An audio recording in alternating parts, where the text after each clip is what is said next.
নমস্কার বন্ধুরা, আমি মুক্তা। আমার নতুন একটা ভিডিওতে তোমাদের সকলকে জানাই অনেক স্বাগত আর অনেকটা ভালোবাসা। আশা করবো যে যেখান থেকে আমি ভিডিওটা দেখছো সবাই ভালো আছো, সুস্থ আছো আর সেফ আছো।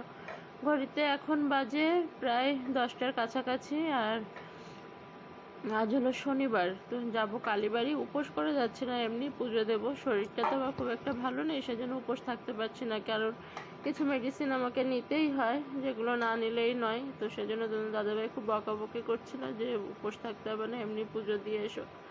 কোনোভাবে মনটা শান্ত হচ্ছে না, সেজন্য তো ভাবলাম তুমি দাদাভাইয়ের নামে একটু পুজো দেবো। তো দেখো, গতকাল যে আর কি, তোমরা তো এর আগের ভিডিওতে দেখেছিলে যে কেক বানিয়েছিলাম। তো পরদিন সকালে এটা ওটার আগের আর কি ইয়ে করা হয়নি, আনমোল্ড করিনি। এটা আনমোল্ড করে নিচ্ছে আমি এক পিস কেক দিয়ে। চা খেয়ে নেব। কেকটা দেখো কতটা সফট আছে। আর ভাবছি ক্রিম নিয়ে এসেছে, হুইপ ক্রিম নিয়ে এসেছে তোমার দাদাভাই। তো ভাবছি যে হুইপ ক্রিম দিয়ে এসে থাকতে থাকতে একটা কেক বানাবো। তো আজকে রান্নাবান্নার কিছু শেয়ার করিনি, পুজো দিতে চলে এসেছি। ভোগ টোগ দেওয়ার জন্য ঠাকুরমশাই পুজোয় বসেও গেছেন। মায়ের কাছে শুধু একটাই প্রার্থনা যে এমন কিছু আমার সঙ্গে করো না যাতে তোমার উপর থেকে আমার বিশ্বাসটা উঠে যায়। শুধু মানুষটাকে সুস্থ জীবন দিয়ে ফিরিয়ে নিয়ে এসো আমার কাছে, আর কিছু চাই না। সবাইকে ভালো রাখো, যে যেখানে আছে সবাই যেন ভালো থাকে, সুস্থ থাকে, সেটুকুই চাই। তো এই তো অনেক লোক এসেছে পুজোতে, আর পরে আরও এসেছিল, কিন্তু ওই যে বললাম মন ভালো না থাকলে যেটা হয়, কোনো কিছু ভিডিও শ্যুট করতেও ইচ্ছা করে না। আর আমি যখন ভয়েস ওভারটা করছি তখন তোমার দাদাভাই বেরিয়ে গেছে অলরেডি।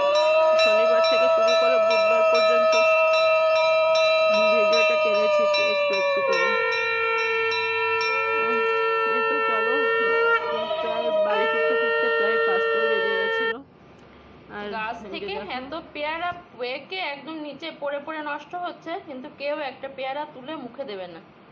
তাই 3-4টে মতো পেয়ারা এখন পাতলা পাতলা করে কেটে নিলাম। এখন সেগুলোকে মাখবো, যে নুন লঙ্কা আর এই কাসুন্দি দিয়ে মাখবো।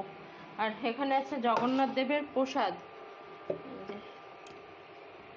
এই পাশে যে বাড়িতে রথের কি মাসি বাড়ি, সেখান থেকে মানে গেছিলাম ভোগের ইয়ে দিতে, সেখান থেকে প্রসাদ দিয়েছে। কুমড়ো ভাজা, এখানে আছে চাটনি, কাঁঠাল, পেয়ারা, আম, খেজুর, আর এখানে আছে কচুর শাক, আর এটা কিসের একটা তরকারি আমি জানি না সঠিক। আবার নিচেই আছে ডাল, নিচে এই যে ডাল ভাত দিয়ে দিয়েছে। তখন খেয়ে উঠে এমনি গেছি পুজোরটা দিতে, কালীবাড়ি থেকে আসলাম, এসে খেয়ে নিয়ে পুজোরটা দিতে গেছিলাম, মানে ভোগের ইয়ে দিতে গেছিলাম। তো এখন থাক, পরে মেখে করবো। আর যে এখন এটা খাই। আর দুপুরে যেহেতু রান্না বান্না তেমন কিছু হয়নি, তো এখন হবে ডিমের ঝোল ভাত।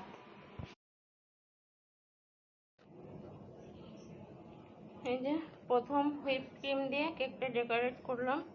ডেকোরেট বলতে তেমন কিছু না, ডেকোরেটের কিছুই কেনা হয়নি, তো যেটুকু পেরেছি সেটুকু ইয়ে করেছি। তবে আর অন্য কিছু তো কেনা হয়নি, সাইডগুলো আরও স্মুথ হবে, সেগুলো ইয়ে করা হয়নি। গরম তো প্রচণ্ড, আর ভালোও লাগছে না। এই যে তোমার দাদাভাইয়ের ব্যাগপত্র রেডি। আজ হলো বুধবার, শনিবার ভিডিওটা শুরু করেছি। আর একদিন আর তেমন কিছু ভিডিও করতে মনই চাইছে না, ওই একটু একটু যেটুকু পেরেছি। জামা কাপড় রেডি, সে এখন তৈরি হবে। ঘড়িতে এখন বাজে 10টা, তার গাড়ি হলো 12টায়, 12:30টায় বাড়ি থেকে বেরিয়ে যাবে 12টায়। কিছুই ভালো লাগছে না, কদিন কেমন কি ভিডিও দিতে পারবো সেটাও জানি না। যাই হোক, এখন যাই খাবার দাবার করি, পরে আসছি। রোজ দিনকার মতো আজকেও তার জন্য রুটি করে নিয়েছি, তরকারি করে নিয়েছি, লাড্ডু করে নিয়েছি। বললাম ভাত খেয়ে বেরো, তো বললো না রুটিই খাবো। আবার কবে রুটি এভাবে সাজিয়ে তার সামনে দেবো জানি না, কিছু ভালো লাগছে না। বুকের ভেতরটা শুধু হুহু করে উঠছে। সে রেডি, মেয়েও পাশে বসে রয়েছে, সেভাবে আমি কথা বলতে পারছি না। কি বলবো জানি না, আর ভিডিও আবার কবে কি দেবো সেটাও জানি না। আরো খারাপ লাগছে। আর বাবা যা করতেছে করে নি। মেয়েটা তো ছোট, মেয়েটা অত কিছু বোঝে না। কথা বলতে খুব কষ্ট হচ্ছে যে কিছু মেডিসিন সবসময় তার পকেটেই রাখতে হয়, সেসব মেডিসিনগুলো দিয়ে দিলাম গুছিয়ে। এগুলো সবসময়ের জন্য এমনিতেও মেডিসিন তো থাকে, প্রচুর মেডিসিন খেতে নিতে হয় তাকে।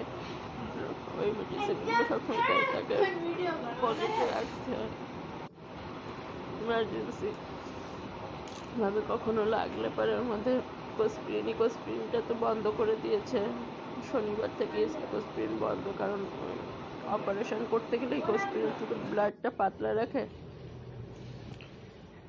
তো দাদা ভাই মাত্র বেরিয়ে গেল 12:25, গাড়ি আসতে আসতে মানে 12:40 বেজে যাবে।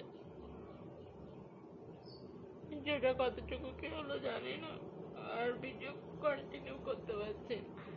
ভিডিওটা এখানে শেষ করছি। তোমরা সবাই ভালো থেকো, সুস্থ থেকো, সেফ থেকো। তোমার দাদা ভাইয়ের জন্য প্রে করো যেন একটা সুস্থ মানুষ বাড়িতে ফিরে আসে।